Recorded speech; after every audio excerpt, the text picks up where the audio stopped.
En géopolitique comme ailleurs, les idées sont souvent des matières vivantes. Elles mûrissent avec le temps, elles se polissent, parfois développant des aspérités, parfois de la fluidité, ça dépend. L'idée de réengager des efforts internationaux afin de clore le dossier du Sahara est ancienne.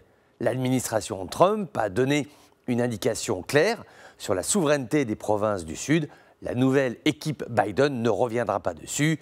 Il est temps de passer à l'étape suivante, celle d'un engagement diplomatique fort. Il est intéressant de noter que des think tanks comme Intercrisis Group partagent cette analyse, produisent des rapports, des notes en ce sens. L'information n'est pas tant sur le contenu que le fait d'en parler. Ceci nourrit ce que les Américains nomment le mainstream, à savoir le courant général, la tendance qui permet d'ancrer une idée dans un contexte régional, la poser sur la table et se dire « ben voilà, maintenant on en discute pour sortir du conflit ». Le Maroc a fait une proposition, ses alliés et partenaires historiques dont la France soutiennent le Maroc, c'est donc là une base solide. L'important est que cette idée devienne naturelle aux parties prenantes au conflit. Alger notamment. En lisant le dernier rapport de ICG, l'existence d'une ligne de tension sur le dossier du Sahara apparaît clairement.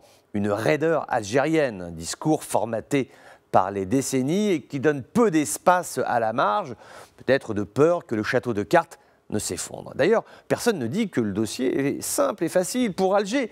D'un côté, un régime qui perd de sa substance, de l'autre, un Irak qui n'abandonne rien. La livraison prochaine de 14 avions de guerre russes Sukhoi Su-34, prix unitaire 36 millions de dollars quand même, alors qu'au même moment, les Algériens vivent une inflation sur le prix des pommes de terre avec des craintes parfois même de pénurie. Si nous ajoutons à cela la Covid-19, les prix du pétrole, une économie exsangue, c'est vrai, ça fait beaucoup. Le dossier du Sahara pourrait presque paraître annexe au regard de ses enjeux sociétaux. Or, ce n'est pas le cas, car le Sahara possède également une dimension symbolique. Ça, c'est important. Les symboles sont constitués par des idées, et les idées véhiculées notamment par les think tanks comme ICG.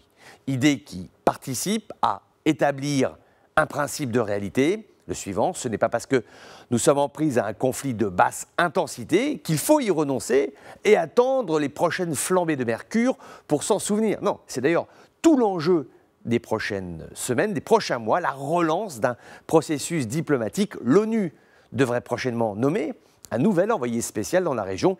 Il nous tarde de connaître son nom.